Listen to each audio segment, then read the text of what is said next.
चार गावची दिवाळी, 4 दिवस सासर, 4 दिवस माहेर, पण आपलं घर ते आपलं घर.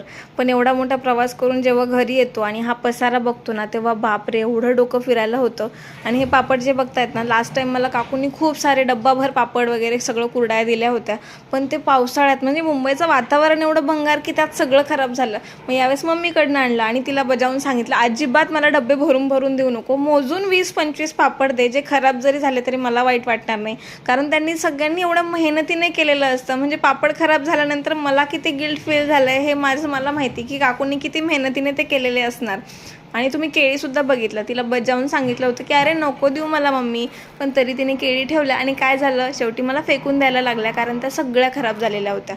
त्यानंतर मी बॅग अनपॅक करायला घेतली. बॅग पॅक करायचं टेन्शन वेगळं आणि अनपॅकचं वेगळं. सगळे कपडे वॉश करायला टाकले. कबडची तर हालतच बेकार झालेली होती. आणि मग जाम भूक लागली, पण खूप थकलेली होते, त्यामुळे मॅगीवरच भागवलं.